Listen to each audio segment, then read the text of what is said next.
Teori kompensasi. Kompensasi di sini adalah segala sesuatu yang diterima para pekerja sebagai balas jasa atau pekerjaan yang diberikan kepada organisasi yang dapat berupa gaji, tunjangan, pelayanan atau fasilitas, dan sebagainya. Tujuan umum pemberian kompensasi adalah untuk menarik, mempertahankan, dan memotivasi karyawan. Kompensasi di sini dibagi atas kompensasi finansial langsung, kompensasi finansial tidak langsung, dan kompensasi non-finansial.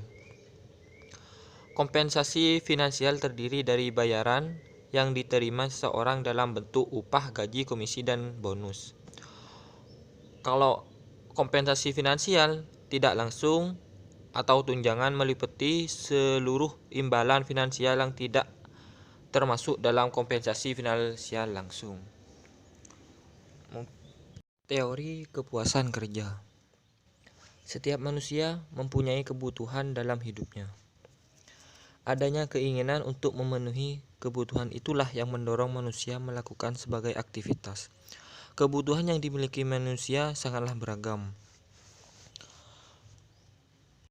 Menurut Lutáns, kepuasan kerja adalah keadaan emosi yang senang atau emosi positif yang berasal dari penilaian pekerjaan atau pengalaman kerja seseorang, di mana kepuasan kerja yaitu hasil pandangan karyawan terkait bagaimana pekerjaan yang mereka lakukan dalam membeli nilai penting.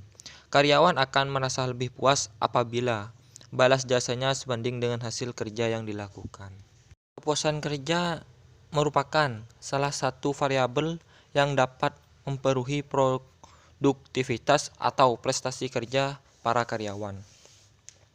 Adapun menurut Davis, kepuasan kerja di sini adalah seperangkat perasaan karyawan tentang menyenangkan atau tidaknya pekerjaan mereka.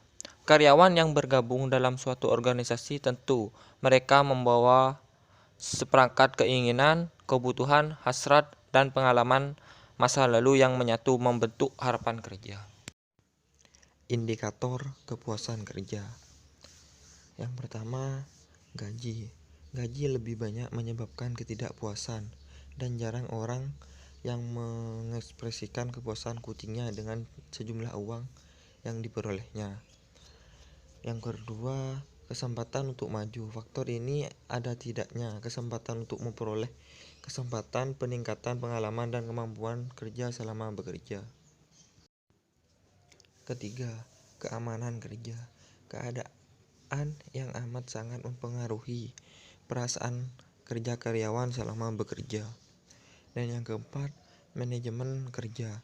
Pengelolaan kerja yang baik adalah yang memberikan situasi dan kondisi kerja yang stabil sehingga kalian dapat bekerja dengan nyaman. Kelima, kondisi kerja. Dalam hal ini adalah tempat kerja, penyinaran, kantin, dan tempat parkir. Keenam, pengawasan. Bagi karyawan, supervisor dianggap sebagai figur ayah dan sekaligus atasannya.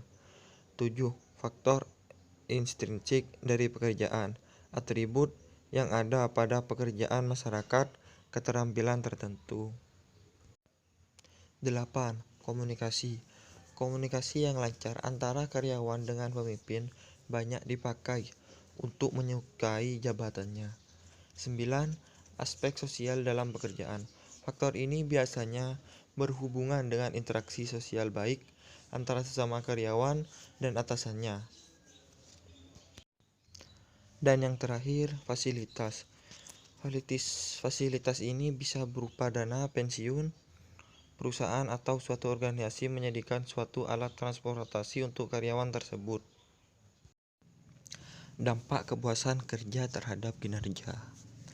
Kepuasan kerja menyebabkan peningkatan kinerja, sehingga pekerjaan yang puas akan lebih produktif. Di sisi lain, terjadi kepuasan kerja disebabkan oleh adanya kinerja, sehingga pekerja yang lebih produktif akan mendapatkan kepuasan. Seperti yang telah diungkapkan oleh Putu yang menyatakan bahwa kepuasan kerja dan kinerja memiliki pengaruh yang positif dan signifikan. Artinya bahwa semakin tinggi kepuasan yang diterima karyawan maka berpengaruh terhadap kinerja karyawan yang tinggi pula.